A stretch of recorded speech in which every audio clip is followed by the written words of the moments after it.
Vous écoutez Europe 1 matin, il est 7h42, très bon début de journée. Dimitri Pavlenko. Dans 10 minutes, l'édito politique sur Europe 1, Alexis Brézet reviendra sur les manifestations place de la République de la semaine dernière, notamment celle d'hier.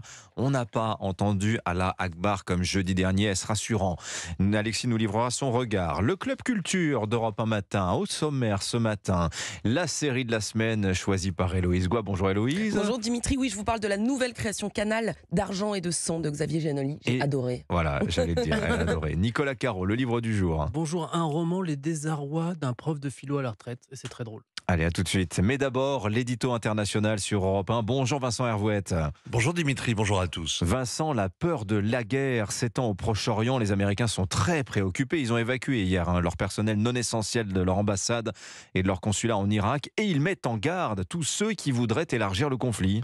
Oui, Lloyd Austin hausse le ton. Le secrétaire à la Défense vient de faire une tournée au Proche-Orient. Il sait de quoi il parle. Ça ne doit pas suffire puisque le secrétaire d'État, Anthony Blinken, renchérit.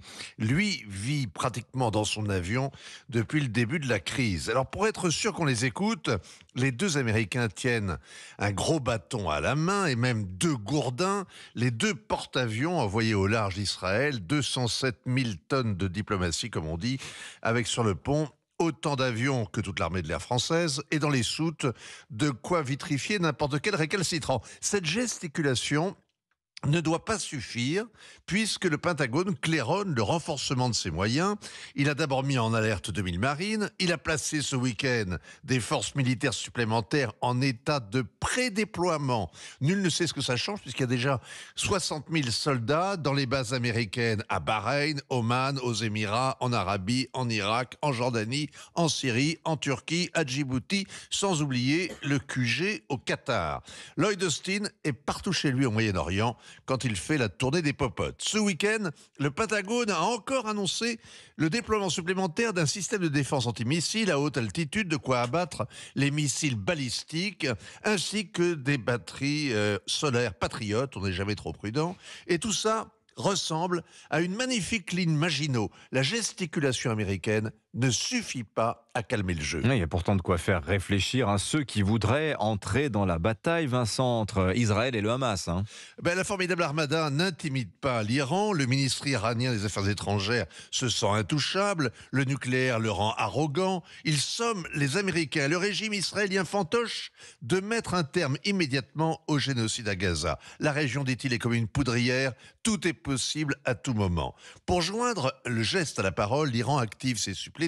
Alors, les rebelles outils du Yémen ont tiré des missiles vers Israël qui ont été interceptés par un destroyer américain en mer Rouge. Les artilleurs du Hezbollah multiplient les tirs depuis le Liban Sud. Les deux guérillas chiites sont comme le Hamas, indifférents à la majesté de l'armée américaine en plein déploiement. Ils maintiennent Israël en joue. L'Amérique ne soumettra pas les miliciens aguerris en faisant la grosse voix. On ne les intimide pas du haut du ciel, on les écrase. C'est vrai aussi pour Israël à Gaza. C'est au sol et même au sous-sol que le Hamas attend les fantassins israéliens.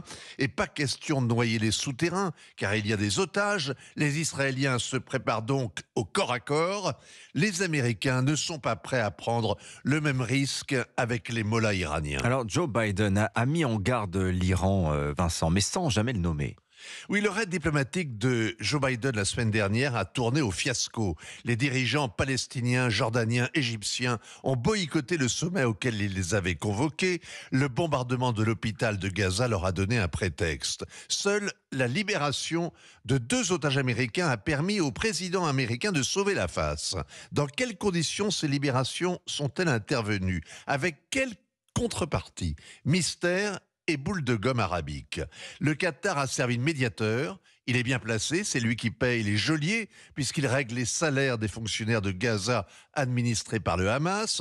Peut-être même qu'il les règle avec les dollars que lui versent les Américains pour leur QG dans l'Émirat.